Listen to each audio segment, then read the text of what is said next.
Well, welcome to another board game review today from theplayersaid.com. I'm Grant. I'm Alexander. And we haven't done one of these for over a month. Alexander did move, and we just haven't had the opportunity to get together much over the last couple of weeks. I've been having withdrawal war games, although we did play Saratoga last weekend. But I did receive in the mail a week and a half ago Saipan the Bloody Rock from Compass Games. This is a new game, a new system. I'm a new patron now of Compass Games. I bought this game, first game I bought from them. I know they've had a lot of others in the past that have been well received. Enemy Action Ardennes is one I can think of. They redid the Bitter Woods. Okay. I have the old version. The old version. They've pimped that out and made it much nicer. So my first experience with Compass, and I will say, I'm not going to give away too much about our kind of quick comments, but they've done a really good job with this game. I think it's a big game. This is a very big and involved game. Yes. In fact, I think there are 6 scenarios, and if you played everything, the kind of the campaign game, I think you're talking about 30 to 40 plus hours. Easily. Today, we just played kind of the introductory scenario, Shattered Jewels. It is scenario number 1. We only used a very small portion of the map. It really is intended to teach you the rules of movement, opportunity fire, and then most importantly for the Japanese, assault and the use of bonsai, and in this scenario, gyokusai, which is basically death charge. Yeah. More so than bonsai. Yes, because this was all out, and it was everything left on the island went for it. Right.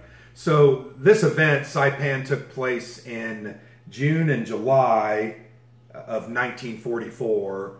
The scenario we played today took place over, I think it was July the 6th and the 7th. Yeah. Kind of 2 night engagements. It involved illumination flares, infiltrations, lots of gyokusai, opportunity fire, and me just trying to hold, as the Americans, hold Alexander and the Japanese out of a certain couple of hexes. So a very different scenario, intended to introduce us to the rules. Yeah, it was, and as small as it was extremely fun, but it was a way to learn the rules and see them in action. Yeah. Because as much as you can read through a rule book, well, I told you this week, I read the rule book twice in the last week and a half. We came here today and we still spent probably the first hour easily just getting accustomed to the rules and the different nuances. I think by the end of our play, I think we got it down mostly. Oh yeah. Still some elements we're a little unsure on, but overall a very, very good experience. So this game is designed, it's called the Company Scale System from Adam Starkweather. The designer is Ross Mortel, right? Yeah, Ross Mortel. And I do want to give a shout out to Antonio, either Pinoir or Pinar. He's the artist on the map, and I'm telling you what, this map is awesome. It's beautiful. For a game of this scale and it being a hex game, it's just great to look at. Yeah, it's easy on the eye. Well, when I showed you this map in December, I think it was, the thing you said to me is, I'm all about that. I want to play that. Yes. So that kind of gave me the confidence to go ahead and pull the trigger on it and move forward and get it. But just got it, and we had a good time. So this is a hex encounter war game. It is based on a company scale system. There are a lot of counters. I think the game has 1,100 counters. Yeah. A lot of units, and there are a lot of condition counters. There's also a lot of leader counters and headquarters and hero counters, which I thought were really, really kind of a neat element in the game.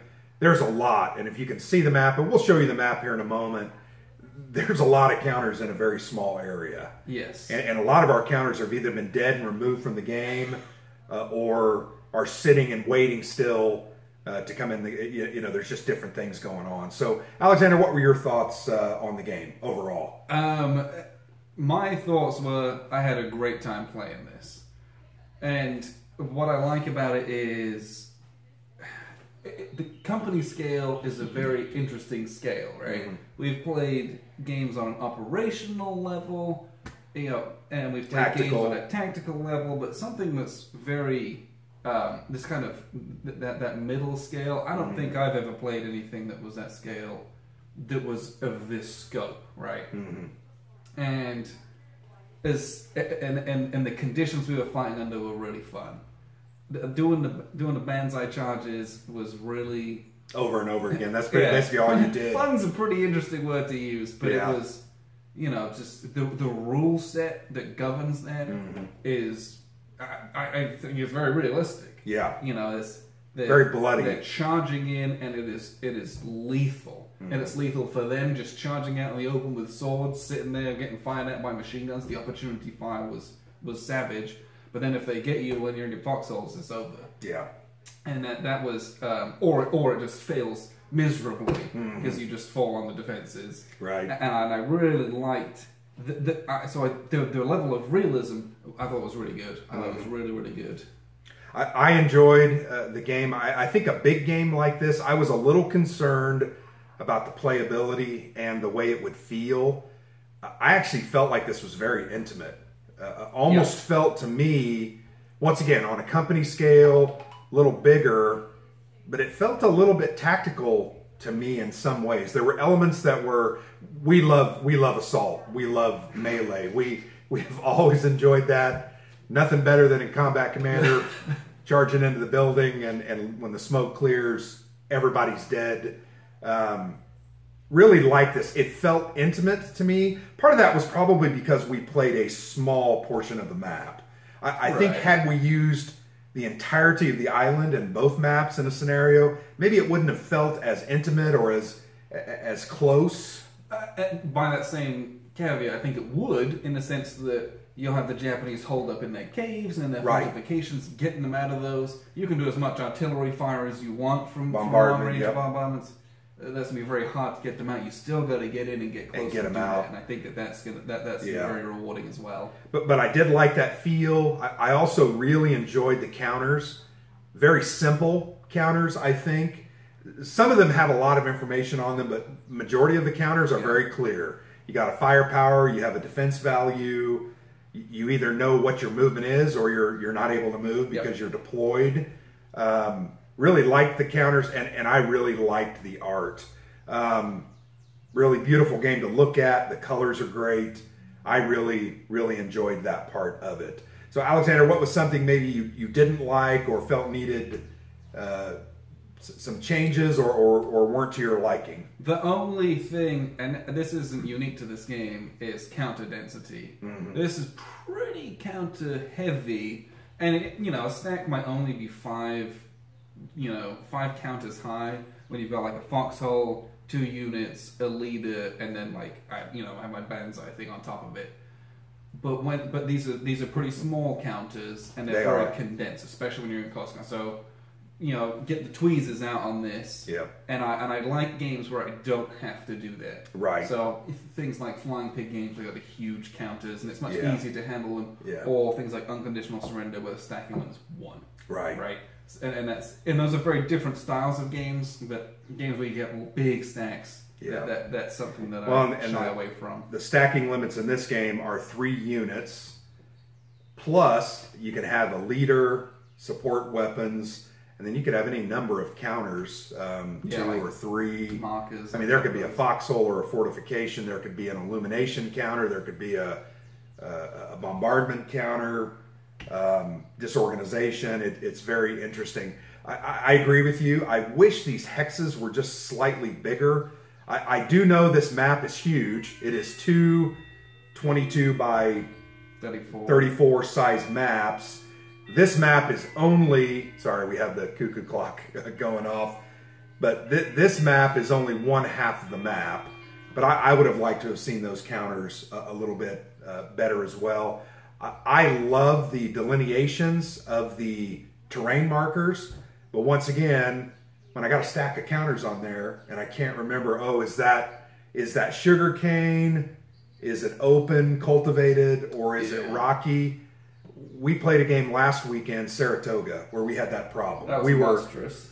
We were on a slope, and I couldn't tell if I was off the slope or on the slope. So that's one thing I think with this game. I had a little bit of concern about using the dot in the middle of the hex to identify what terrain it is, but I understand why they did that. That's an element. I think the victory conditions for this scenario were very interesting. I, in essence, as the Americans, just had to hold the Japanese out of a couple of hexes, but I had to also kill every one of my units was dead. Every single unit. And I near the end, I was starting to get worried, oh my gosh, can I kill these? And I'm thinking, do I just hang a unit back? Which is quite gamey, but... Right, you could. You could have just held a unit or two back and made me come get you. Then I probably could have taken you out with the naval bombardment. I also wouldn't have been able to do that because of the Banzai rules. You have to move. I have to move now, so I could have done that. But I would have probably shot you with my naval bombardment there anyway. But very interesting scenario. I think this scenario is meant to be played in 2 to 3 hours. I think all told, it took us around 4. That was mainly because a lot of setup, a lot of punching the counters, a lot of reading rules, and we tried to clip the counters as we moved on as well. So I did want to have us go in and take a look at the map and show you some of the elements, and then we'll come back with our final thoughts. All right, so here we've got a kind of a close-up view of the map. This is the northern map, the north side of the island of Saipan. The scenario we played was in this area, and in essence, I'm going to show you the scenario area. Basically, is bounded by this on the east, right? And this on the east, and then this side on the west. So it really was just this area, maybe about 15 or so hexes, and it was designed to keep the play intimate, I think, keep it quick, keep it going, and give a clear objective to both sides. And just learn the mechanics. To learn the mechanics. One thing I really like about the map, and here you can kind of see the dots. You can see the dots in the middle, and those dots correspond to the different terrain types. And here I'll just show you so there you can see the dots here on the right side. So here's this purple dot. Sorry, I'm going to move that down. Here's the purple dot, which on the map is the stony ground, isn't that what they called it, stony ground? Rocky. And it had certain, obviously, benefits and defensive value, but they identify them by a dot. And you can see there's various dots. Some of the dots are very similar. This one is sugarcane, yet this one is a cultivated, so it's both green. One has a black circle, one has a white circle. So really like that. I like the way the map looks. Here you can kind of see this is a cave complex. Japanese can get up in there and it's very hard to root them out. You can also see there's roads. So for movement, you can move along these for one, whereas you get off that, it increases the movement value. You can also see right here in the map, and we did not have an amphibious assault element in our play, but these are the different assault, the beach zones, the approaches, and you're going to move down these tracks and get onto the beach so that you can attack. So that's kind of the map very quickly, just an overall look at it. But you can see, Alexander, you had talked about the counter density. I don't know, can you tell what's going on there? Right. There's a lot there. And this is, after we've weeded out a lot of counters. So the average stack has probably anywhere from 3 to 4 counters. Some of them are high as 5 or 6. And most of them, this is one unit, and they've got a little leader there as well. And then they've got that little Banzai token, which has some troop quality effects. But, when I'm attacking from this guy to this guy, I'm like, well, I got to calculate all my values. This is a game where you need the tweezers, and that's why the game takes a long time for me to play it. It gets kind of fiddly, but the counters themselves, excellent quality, low information density on the counters, which I like. I'm a big fan of that, because then you don't have to move them maybe as much. I can remember that these don't have a defensive modifier on either of them, so it doesn't matter which one I necessarily choose to fire upon. They're both 4s. That stack I can kind of take care of in my mind. Some of them get kind of egregious when you've got different support weapons in there. You're moving in and out, but That's not unique to this game by any stretch of the imagination. One thing I liked about the counters quite a bit. Where's the support weapon? I've got plenty over here that were eliminated. Here, I'll just show you these two different varieties of weapons. Do I have to hit that? Nope. No, there we go. So this purple unit, it's hard as, there we go. The purple unit is a heavy machine gun. It's identified there by the HMG. You'll notice at the top it has a colored stripe. So this game is a blind chit pull to activate certain formations or divisions. So if we were playing a full game that had any number of variety of chips in a cup, in order for this purple unit to be activated, I would have to draw the purple activation chit. And Alexander's going to show you a couple of those, and then I'll come back. In this scenario, the introductory one, they don't have that. Everything's kind of under the same command token. But if you play the expanded campaign, there's hundreds of different counters that you can use to activate each different formation. And I'm a big fan of chip pull systems. I just like them. I think they're fun and interesting. Well, they work well. Yeah. I think they work well for solitaire games. That they make it so that you can play both sides and really function. Yeah. But the chip pull system, like I said, back to these counters. These are a couple of here's a support weapon. Like I said, the heavy machine gun, and the gun on the right is a mortar team. It is called an indirect fire unit. And you can see the black box there. That's the type of damage that it does. That is called indirect fire. Indirect fire.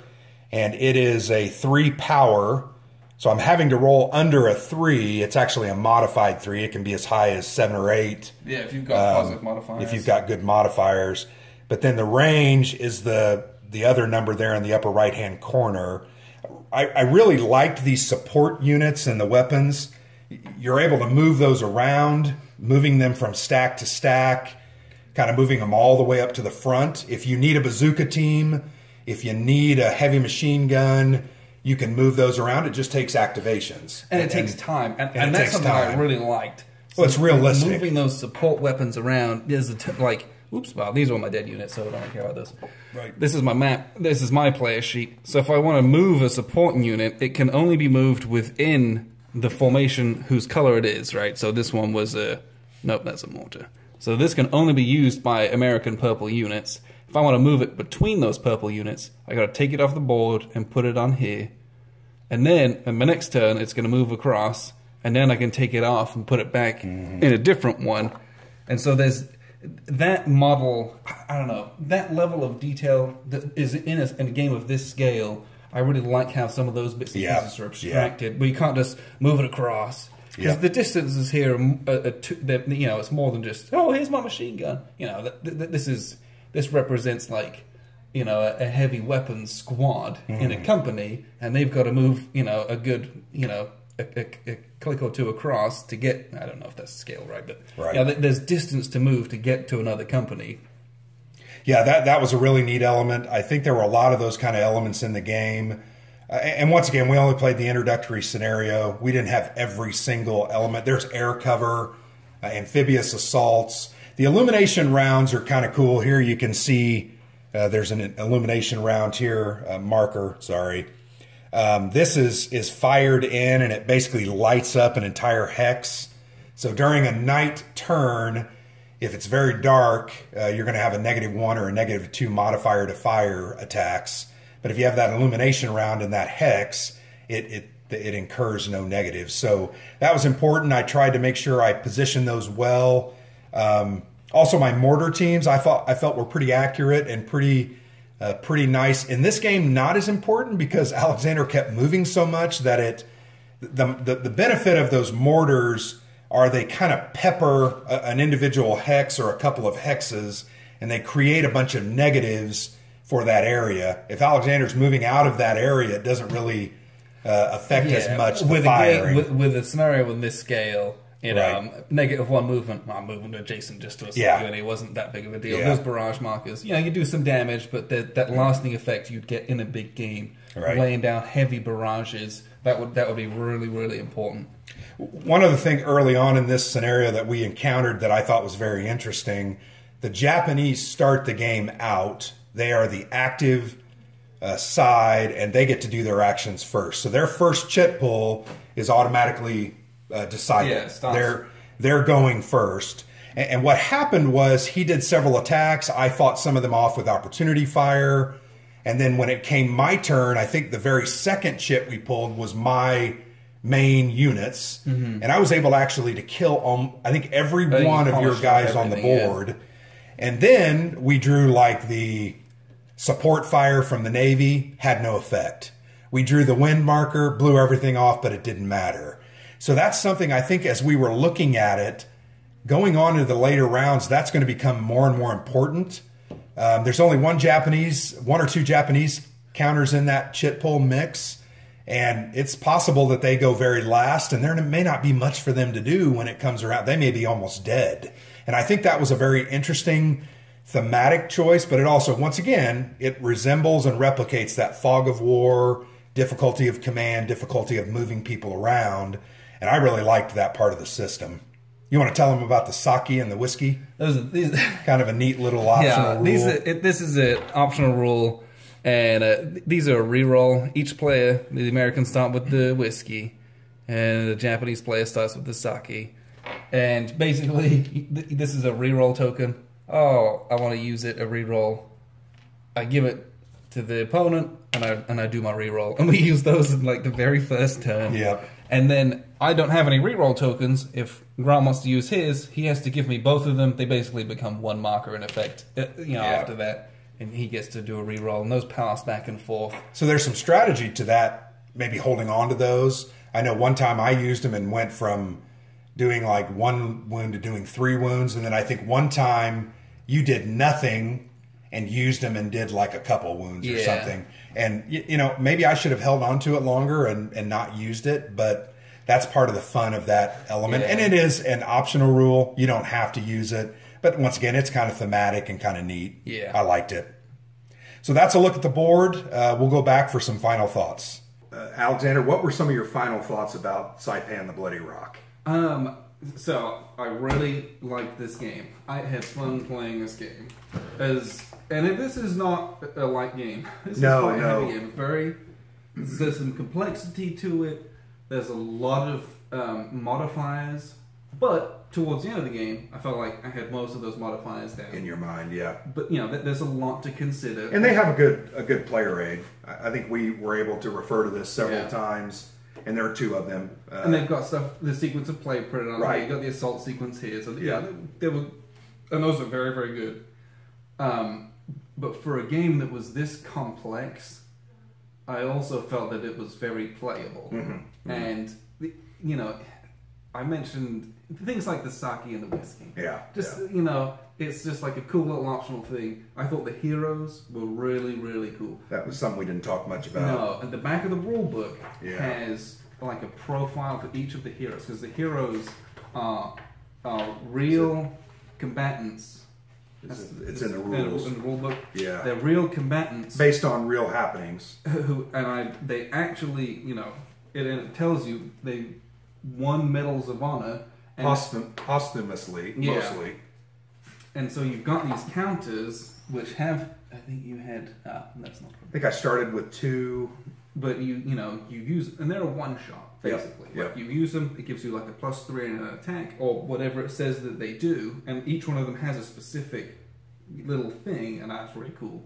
And they use it. So the heroes are just a really neat, like a cool detail, but they're not like game breaking. You don't just have like a power unit moving through the board. Use it once, it's done with. I was actually glad that they were single use. Yeah. That when they were done, they were removed. I think that +3 really helped me at the very beginning. Yeah, it helps you once, and it's done. And then it's not broken in any way. Yeah, so I liked that. But I agree with Alexander. Very playable. Once again, for a game of this complexity, to be able to sit down, play it, and feel like after one turn, I think in general, we had it down. Mm-hmm. There were some elements, some nuances. We kept having to ask, well, what happens when an assault fails? And we kind of had to look that up, and we finally figured out the heroes were one-shots and how to move the support weapons around. But once you got that down, it was a lot of playability. It was just very fun. I think the rules are designed very well, and I think they give you a thematic experience. There's things we didn't even use in here. Trucks. The American player has transportation. They can move units around the island with a system of trucks. I think that's really cool. We didn't get to experience that. We didn't get to experience the amphibious landings, air support or air cover. I didn't have to worry about my engineers trying to get you out of caves or you using the caves. But man, there's a lot of depth to it. And there's 6 or 7 scenarios, and it's going to, for us to play all of those, it's going to take a year or more, would be my guess. If you played the campaign start to finish, and uninterrupted, it's a 50-hour game. Yeah, so that's like, in normal real life, that's probably a month to 6 weeks, if not more, of you playing 2 to 3, maybe 4 hours a day.